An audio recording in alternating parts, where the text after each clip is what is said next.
stakes for each of us who hold the conviction that Tibet matters. And it must raise the stakes also for our political leaders in how Tibet is counted within the US-Chinese relationship. Tibetan solidarity is stronger than ever, despite determined Chinese government suppression. As the Tibetan poet and essayist Wusar has written from Beijing, Tibetans living under the Chinese political system are breaking through the silence, and there are more and more instances of these voices being bravely raised, and this is encouraging to ever more Tibetans. There are Chinese too who are raising their voices for Tibet, and we are privileged, very privileged, to have many of them with us this afternoon. From among the strongest voices for tolerance, compassion, and human dignity, the Board of Directors of the International Campaign for Tibet has chosen the 2009 Light of Truth recipients. Our ceremony is ready to begin. Please join me in welcoming onto the stage His Holiness the Dalai Lama.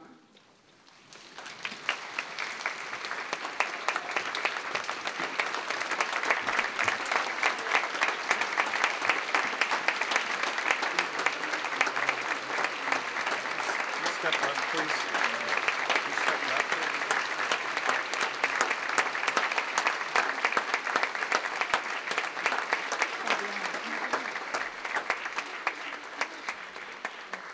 Our Light of Truth recipient, Wang Lixiong, and Ambassador Winston Lord.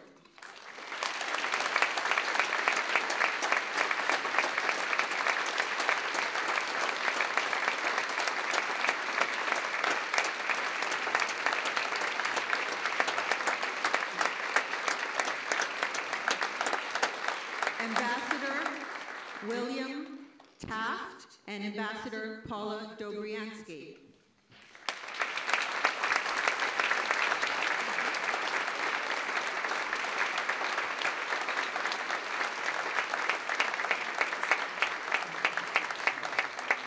Our translators for the afternoon, Dr. Tupten Jimpa and Sagyam Naba.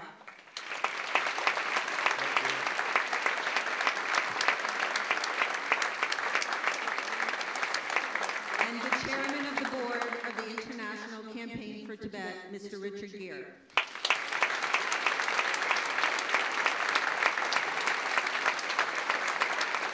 Welcome.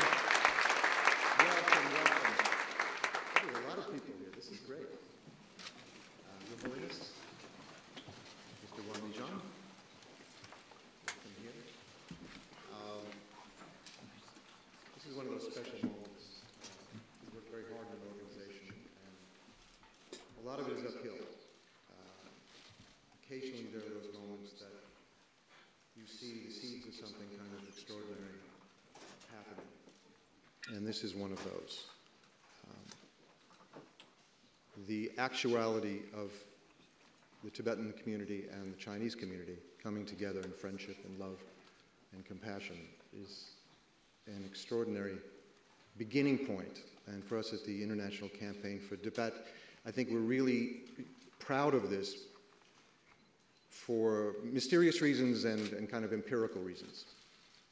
This is the beginning of a real dialogue, and one that can last because it's based on respect and love. We're all students of His Holiness the Dalai Lama here, and we have been empowered in really powerful ways. Our love and respect for our Tibetan brothers and sisters doesn't make us love and respect our Chinese brothers and sisters any less. And in many ways, even more. And this event we're having today, I think, is an expression of that. That we truly do have brothers and sisters that have unfortunately found themselves on the other side of a conflict. Transforming that into an occasion where this problem becomes universal and is about the transformation of human beings and individuals and societies, can only help us as a planetary visitor, but as simple friends, neighbors living on a small planet together. So on that basis, I welcome you all here, and hopefully we'll have some really wonderful thoughts and words shared with us by our speakers tonight. Thank you very much.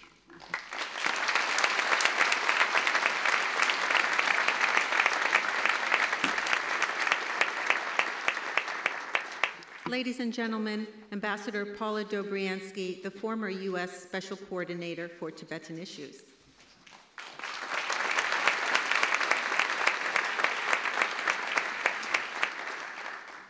Good afternoon, Your Holiness, Speaker Pelosi, Congressman Gilman, and very distinguished guests. I am very honored to be here today to speak about my dear friend and former colleague, Light of Truth awardee Julia Taft, the former Assistant Secretary of State for Population, Refugee Migration, and Special Coordinator on Tibetan Issues in the Clinton administration. Julia was a remarkable, caring person with an extraordinary talent to be most compelling and most persuasive no matter what task she took on. She never would take no for an answer. Most noteworthy, Julia was the first special coordinator for Tibetan issues to visit the Central Tibetan Administration in Dharamsala and to see U.S. government-funded projects supporting Tibetan refugees and Tibetan culture. That particular visit of hers was full of many challenges. It took her 42 hours to get from DC to New Delhi due to inclement weather, and then another half day to reach the Himalayan mountain village. But Julia being Julia, she persevered and got there. Her visit was quite memorable as it coincided with the Karmapa's escape from China when he was just 15 years old. He arrived in Dharamsala the exact same day that Julia arrived. You can only imagine the rumors that were swirling and the news stories generated by this coincidence of timing. Her visit was most productive and consequential. She met with Tibetan refugees, the central administration officials, and she even helped to cook dinner for the 300 Tibetan occupants at the transit school. When I became Undersecretary of State, Julia called me and was one of the early strong advocates urging me to take on as well the role of Special Coordinator on Tibetan Issues. I did, and I did benefit immensely from her understanding, insights, and wise counsel on Tibet. As a Special Coordinator on Tibet, as a member of both the National Endowment for Democracy and the International Campaign for Tibet boards, Julia always gave her time and energy to help Tibet. Her commitment was selfless and unwavering. I have to share with you that I was very delighted and proud indeed that during my tenure as Undersecretary and Special Coordinator, that the Population, Refugee, Migration Bureau at the State Department established the Taft Gift Fund as a memorial to Julia's commitment to refugees globally. One of its first grants, in fact, was made to support a community center for Tibetan youth in Kathmandu. This is truly a fitting legacy to a person who cared deeply about the vulnerable worldwide. She was a humanitarian and a humanitarian dynamo.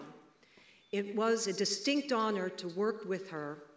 We miss her deeply and are grateful for her enormous contributions to the Tibetan people. Your Holiness, may I ask you to please step forward to present to the Light of Truth Award to Will Taft, who will accept for his late wife, Julia.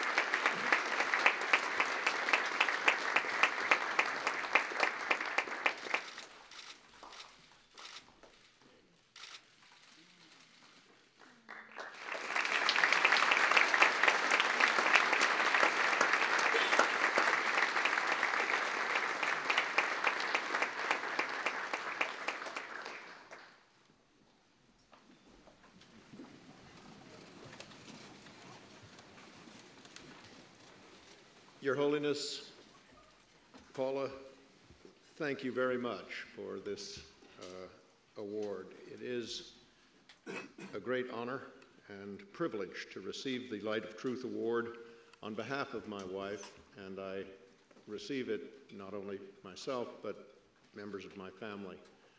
We will treasure it. Of course, this occasion is not without a tinge of sadness. Julia would have been so pleased with this award that recognizes her work for the Tibetan people. Of all the many causes in which she was engaged over the course of her life, from the resettlement of Vietnamese refugees in 1975, to the effort to provide relief to the victims of the Armenian earthquake in 1987, to pressing the United States government to provide more assistance to those citizens of Iraq who had risked their lives to help us in the year before she died, 2007, and in so many more causes. But none of these was closer to her heart than relieving the plight of the Tibetan refugees. Julia threw herself into the effort to preserve their rights and culture from the moment she was appointed the U.S. Coordinator for Tibetan Issues in 1998, with more than even her customary energy. And she continued her involvement until the end of her life in 2008. But I think I should say she was rewarded in her turn. Particularly, I must say that she drew strength and comfort throughout her illness from her friendship with Your Holiness the Dalai Lama, one of the most famous refugees and one of the refugees who has been longest in exile that we know.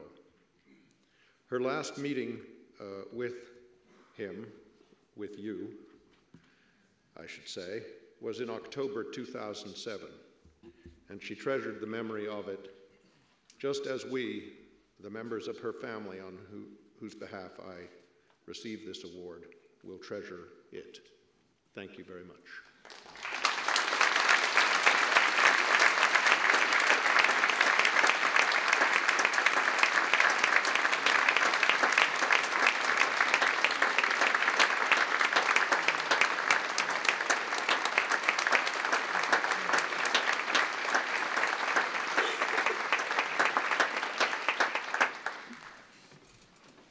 Ladies and gentlemen, Ambassador Winston Lord, former United States Ambassador to the People's Republic of China.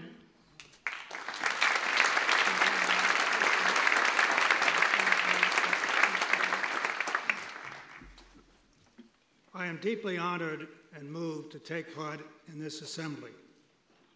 It is always inspiring to be in the presence of a luminary who personifies the destiny of the Tibetan people and the design for a more humane world, His Holiness the Dalai Lama. And let me add that His Holiness has a special envoy here in Washington who is special in his energy, effectiveness, and humanity, my good friend, Lodi Gary.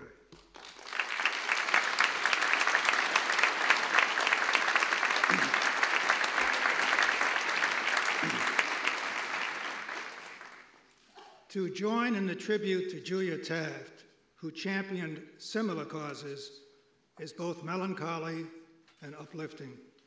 As a colleague on the issues of Tibet and refugees, I witnessed firsthand her gusto and grit, sense of justice, and sense of humor. Introducing Wang Lixiong ignites passion and compassion. He will accept the Light of Truth Award on behalf of 330 brave, mostly Han, Chinese citizens. For decades, the Chinese government has sought to keep the world and its own people in the dark about Tibet. The more the Dalai Lama offers a middle way of peace and reconciliation, the more Beijing has vilified him and successfully bullied other governments including on distress to say the United States government. Especially pernicious is its campaign to incite Chinese youth and breed nationalistic hostility toward Tibetans. Thus, what crowning valor and significance it is for Wang Lixiong and these eminent writers, scholars, and artists to shed the light of truth on Tibet, as they did in their March 2008 petition. In this remarkable document, they advocate nonviolence and peaceful concord in Tibet. They attack official censorship and propaganda. They unmask those who hide behind, quote, national unity, unquote. They urge dialogue between Chinese leaders and the Dalai Lama. They call on Beijing to make fundamental changes in nationality policies and to, quote, display a style of government that conforms to the standards of modern civilization. Ever since March 2008, these intrepid individuals continue to seek to bridge the divide between Han and Tibetans with words and deeds, as Richard Gere was pointing out in his remarks. In so doing, they risk their careers, their very freedom. Wang Lixiong, a distinguished author and scholar, symbolizes the quest for interethnic harmony through his marriage to Wusa, the world's best-known contemporary Tibetan writer. Like so many who question authority, she cannot travel to join us today. This daunting couple has been indefatigable in highlighting the plight of Tibetans and revealing the way to a brighter future. Even more impressive than the breadth of their writings is the depth of their courage. This award is presented in a year replete with resonating anniversaries in China. 60 years since the founding of the People's Republic, 50 years since the Dalai Lama was forced to flee his land, 30 years since the establishment of Sino-American diplomatic relations, and 20 years since the Tiananmen Square massacre. Those whom we honor today, and countless others, are striving to fashion happier anniversaries in the future. Let us hope that the Chinese government, which has done so much to lift the prosperity of its people, will one day also lift the horizons of freedom. The Dalai Lama may return to his home, and Tibetans and all Chinese live in harmony. The Sino-American relationship, which I continue to promote, will be anchored not only on shared interests, but shared values. And the official verdict concerning June 4, 1989, will be overturned so that, quote, hooligans will become heroes, and, quote, black hands will become harbingers of history. It is my, thank you.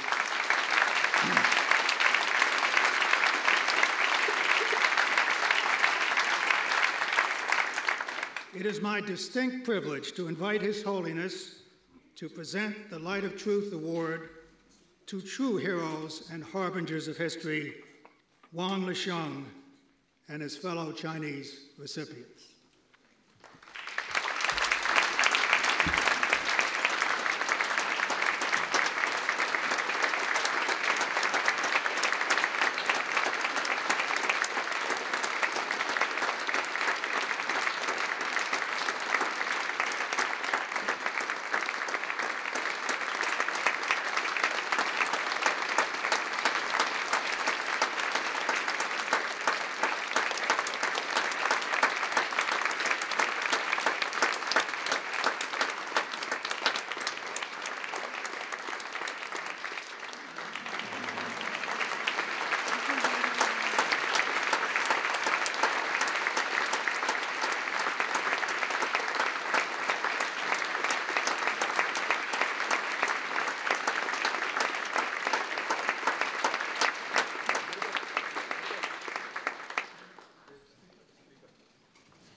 The Speaker of the House, Nancy Pelosi.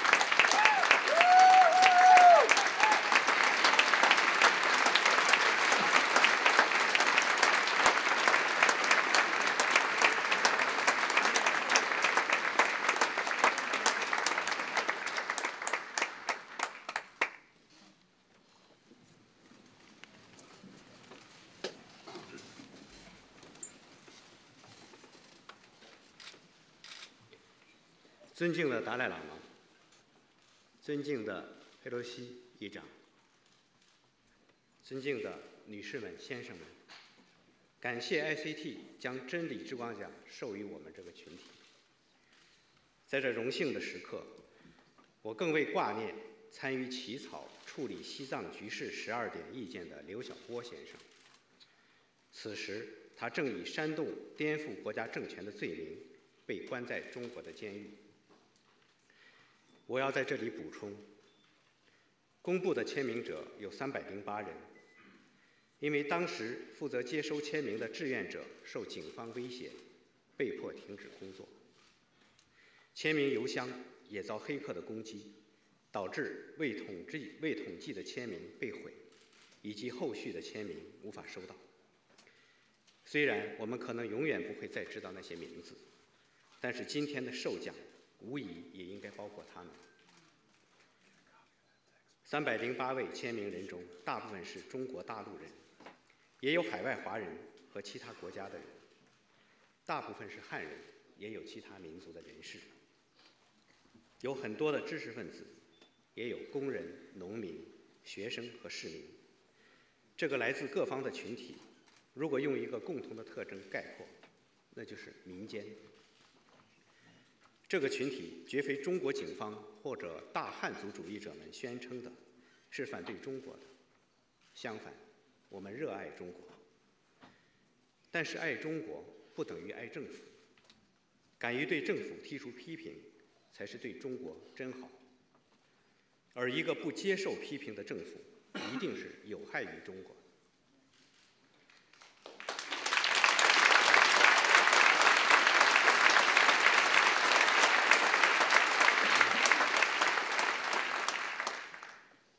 这个群体也不像有些评论所说，是站在藏人一边。我们的表态并非出于选择阵营，而是出于对真理的追求。如同在黑夜怒海中航行，不追求灯塔之光是不可思议那样，真理之光奖的名字也正是传达了这种含义。专制权力的虚假宣传和信息封锁，使得多数中国民众对西藏真相难以了解，也对达赖喇嘛的中间道路无法知晓。这是西藏问题长期无法解决的主要障碍。消除这种障碍，应当是中国知识分子的使命，因为最大的知识不是别的，正是真相。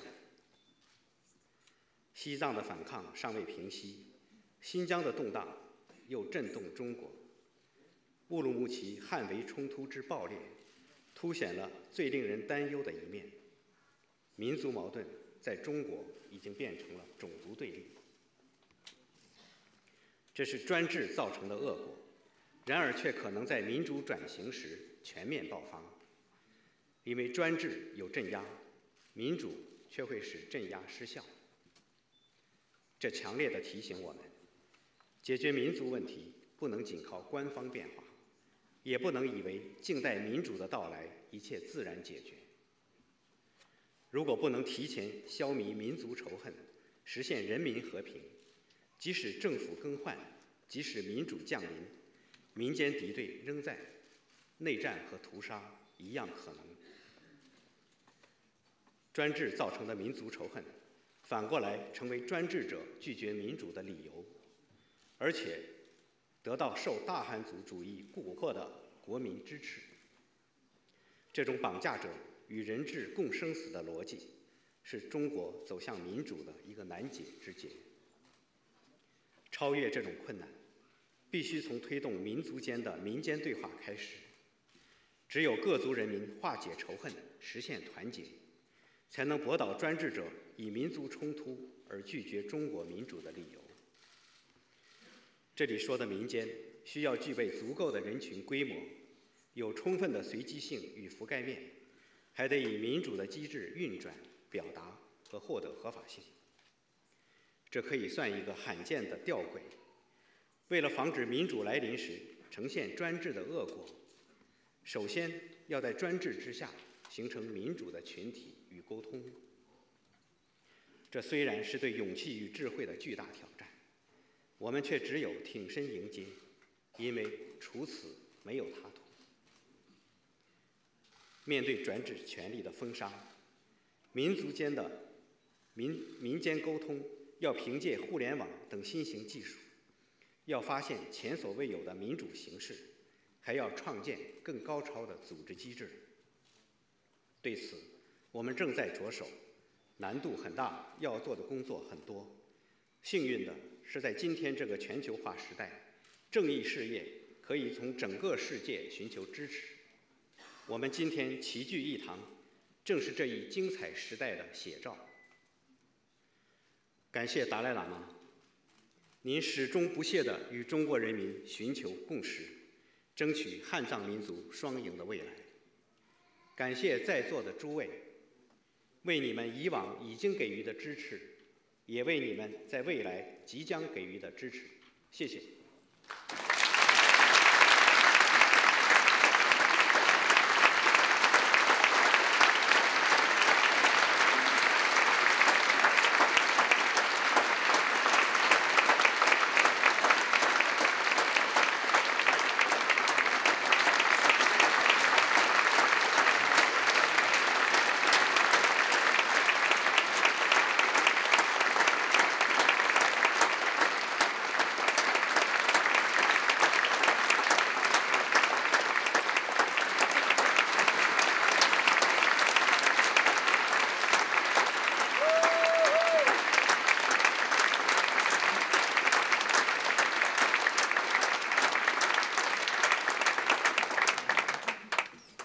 Mr. Chairman, we have a few words for our distinguished guests.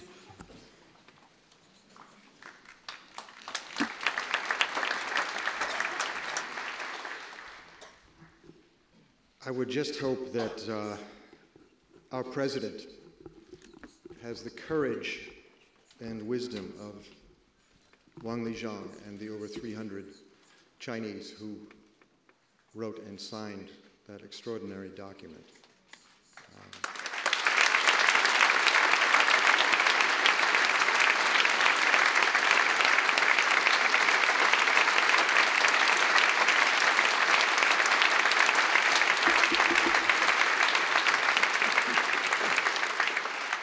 This is wonderful. This is really amazing.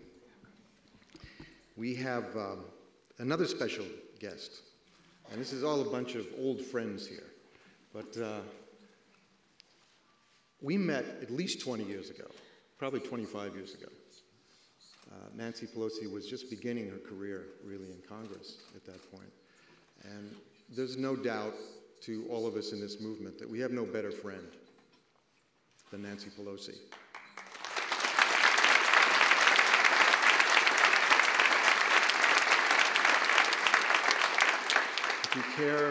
If you care about the environment, if you care about health, if you care about human rights, if you care about women's issues, if you care about anything that is meaningful on this planet, then you really care about Nancy Pelosi.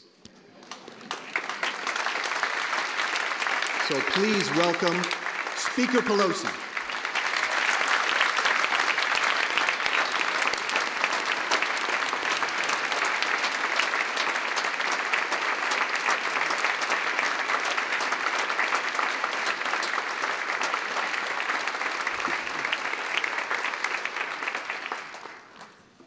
Thank you very much, Richard Gere, for your kind and warm welcome and for your leadership on behalf of the people of Tibet as chair of the International Campaign for Tibet. Richard, congratulations. And congratulations on behalf of the Congress of the United States. I bring congratulations to the Light of Truth Award winners today, to Wang Lixiong for his courage and his leadership. And we wish that Julia Taft were here with us, but congratulations to William for accepting the beautiful award for her. Their leadership in the fight for human rights and democratic freedoms for the Tibetan people is a model to the rest of us. It's all about courage at the end of the day now, isn't it? Have the courage to do what you know is right. Your Holiness, it is an honor once again to be with you. We were together yesterday, and perhaps some of you were there. when His Holiness received the Tom Lantos Prize in the capital of the United States.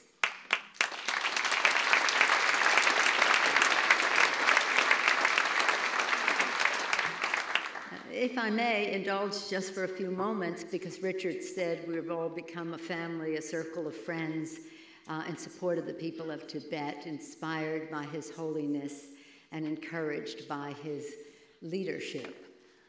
It was over 20 years ago when His Holiness came to the capital for the first time, invited by Tom Lantos to talk to members. I was a new member of Congress at the time. It was 22 years ago, in fact.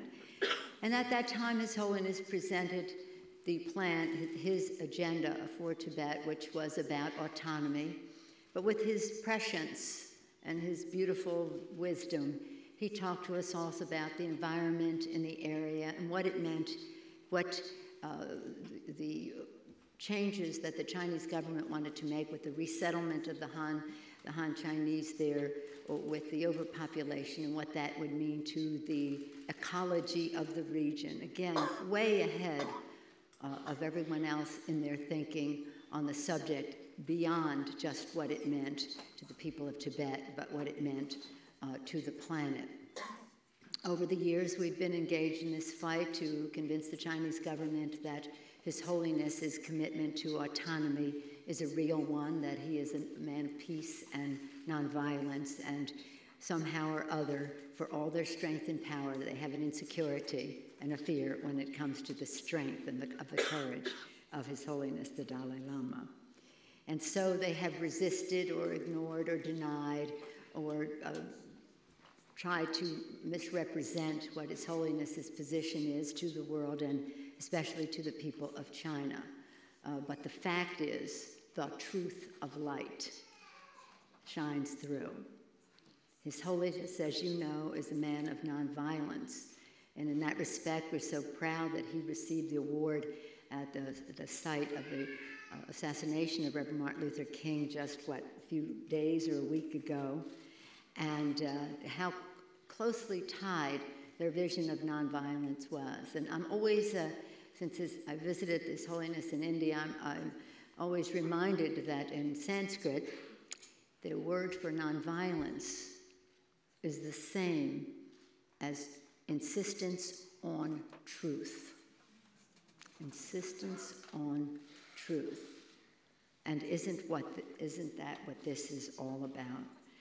The Light of Truth Award, the light of truth that His Holiness sheds on this debate. But to insist on truth, that is the essence of nonviolence. And as long as we insist on truth, that will be our strength and the source of courage when we're the inspiration of this beautiful man.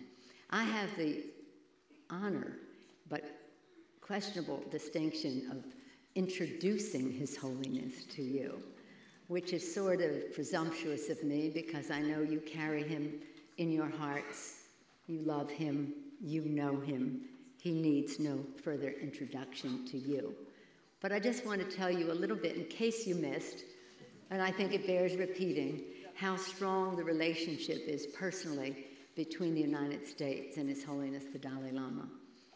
Many of you have heard us tell, and His Holiness recount, that when he was a little boy, President Franklin Roosevelt sent him a watch, a pocket watch, which had the phases of the moon and the days of the week, a gift of friendship to a little boy that would predict his interest in science. His Holiness has told us on a number of occasions that he carried that watch when he left Tibet in 1959. But he also revealed to us this week that he had it in his pocket, whatever that might be, when he received the Congressional Gold Medal at the Capitol 2 years ago. He received the gold medal from President Bush. All these decades later,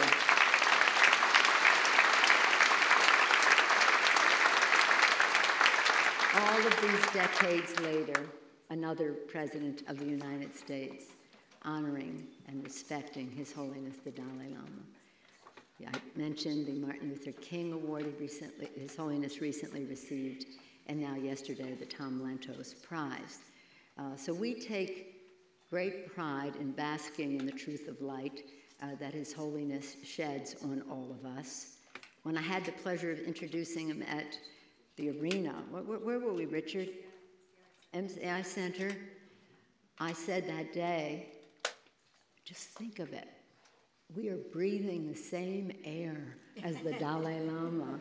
Isn't that thrilling? And it was thrilling then, and it is thrilling now. As you know, he describes himself as a simple monk, nothing more, nothing less. And as I said yesterday, I focus on the simplicity of it all, the simplicity of the light, of the truth, of the wisdom, of the courage, of the oneness of it all, of the integrity of it all. That is its simplicity. That is this simple monk. As you know, to Tibetan Buddhists, he is the earthly manifestation of the living Buddha. To them and the international community, he is the leader of the Tibetan people.